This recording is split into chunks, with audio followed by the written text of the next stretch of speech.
Cara, imagina o seguinte, ó, vocês têm um processo de escolha de ativos, né? Se fosse para explicar como escolher uma boa ação para comprar, qual seria o passo a passo?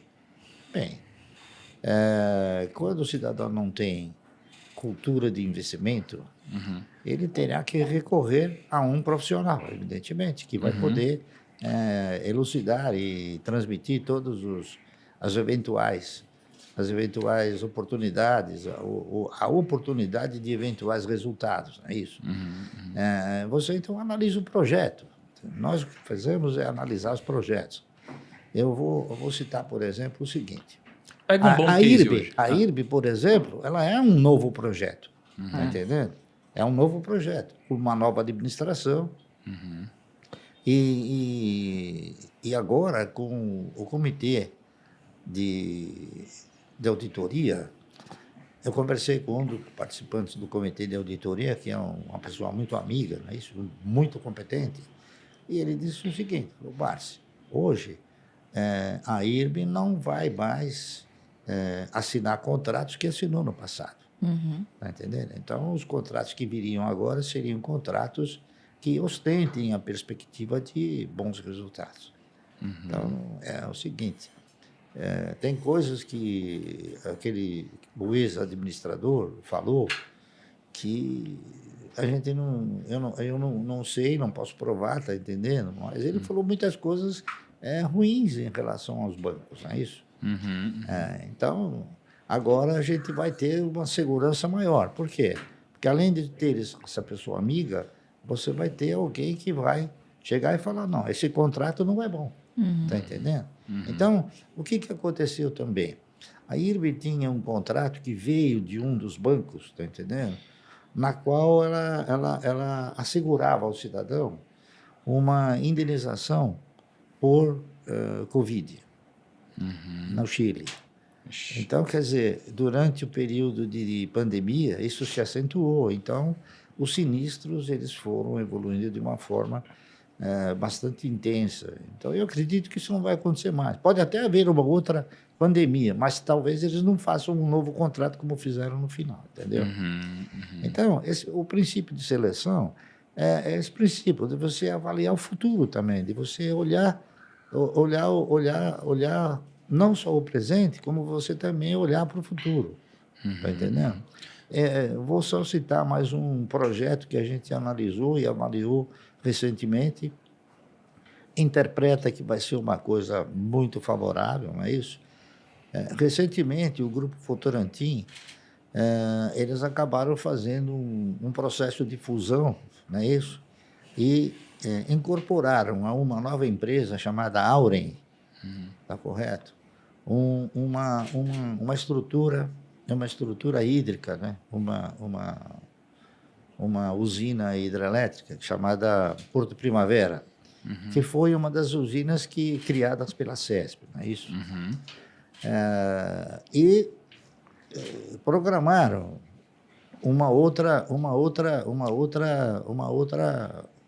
diretriz, diria melhor, não é? De não ficar somente na geração com a base hídrica, e sim partir para outras bases energéticas. E, além do mais, também exercitar uma figura no mercado onde você não gera, não transmite e não distribui, que é o quê? A comercialização de energia elétrica. Então, essa empresa tem um projeto já consolidado, não é isso? E eu acredito que, pelos participantes, pelos controladores, está entendendo? Que são o Grupo Votorantim de um lado e um grande fundo de pensão canadense, que eles venham a ter esta diretriz, este comportamento de gerar resultados e também distribuir esses resultados. Posso só sintetizar? Eu acho que a gente pode dividir em duas etapas. Tudo que o senhor falou aqui, né, faz parte de escolher boas empresas, que é diferente de escolher boas ações, num primeiro momento. Então, nas boas empresas, você foca primeiro em desbravar as qualidades, né, as variáveis qualitativas. Então, quem são os gestores, como funciona o projeto, para quem ela vende, né? Então, um teste para você saber se você está a par do que você tem na sua carteira é: escreva em um parágrafo o que as empresas da sua carteira vendem. Você sabe explicar como funciona uma operação, para quem, quais são os insumos, né? Quais são os serviços, enfim. Se você não souber, pode ser que você tenha começado aí com o pé, né? Com o pé errado. Pé né? esquerdo. Exatamente. Então, escolher primeiro uma boa empresa. E é aqui que está a boa parte do trabalho, que é o que as pessoas geralmente não fazem. A segunda fase é você tentar interpretar através do preço se esta boa empresa é um bom investimento. De novo, como eu disse, depende do preço. De nada adianta você ter uma boa empresa na sua carteira se você pagou caro por ela. E é aqui que vem, acho que um dos grandes problemas dos investidores, que são investidores de longo prazo, não por convicção, mas por acaso.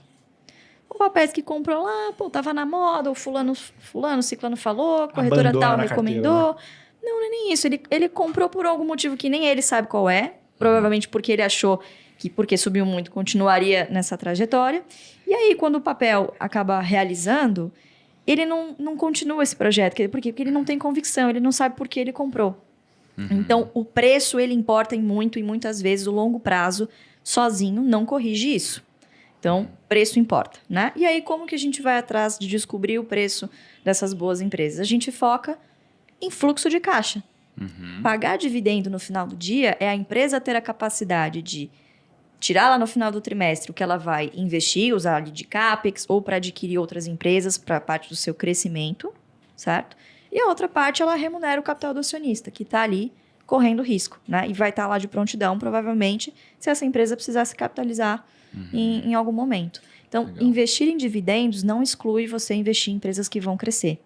Tanto que o nosso filtro é de mínimo 6% apenas em dividendo. Você está fazendo apenas uma margem de segurança. O que vier de valorização é um bônus, é uma consequência de você ter colocado para dentro bons ativos a bons preços. Legal. E aí sim, que paguem bons dividendos, e aí a lição de casa, a disciplina e paciência de reinvestir esses dividendos. Tem uma frase do Howard Marks que diz que tentar comprar um ativo por preços abaixo do valor intrínseco não é infalível, mas é a melhor chance que pode se ter. Né? E eu lembro que verdade. quando a gente gravou um podcast, quando você veio lá no nosso escritório, você falou sobre uma inversão de uma lógica muito comum que as pessoas falam Sim. hoje. Que elas falam do PL. Preço sobre lucro. Né? Quanto menor, melhor. Aí você falou, não, mas e se a gente inverter e fizer o LP? Né? E aí você tem uma regra de bolso para você encontrar um preço máximo que você pode pagar para ter um dividendo mínimo que você busca. Né? Exato. Como que funciona essa lógica? A gente não está preocupado em pegar o menor preço possível, porque é impossível de você fazer isso com consistência. A gente está preocupado em não pagar caro. O que é pagar caro? Pagar por empresas que não geram fluxo de caixa suficiente para nos remunerar pelo menos X% ao ano. Né? A gente tem que lembrar que quando a gente está falando de dividendos, renda variável em geral, é difícil você comparar banana com maçã. Né? Então, comparar os 6% que a gente usa de teto com a Selic, por exemplo. Então, lá atrás, quando ele começou esse projeto, ele estabeleceu esses 6%, sabendo, claro, que a taxa de juros oscilaria para cima ou para baixo, muito provavelmente para cima, mas para estabelecer um parâmetro de comparação. Quando a gente fala em 6% mínimo de dividendos ao ano, a gente está falando de uma métrica já real, porque os dividendos, no longo prazo, são corrigidos pela inflação. Ações são ativos reais, cujos seus preços serão corrigidos, seguirão a tendência dos seus lucros.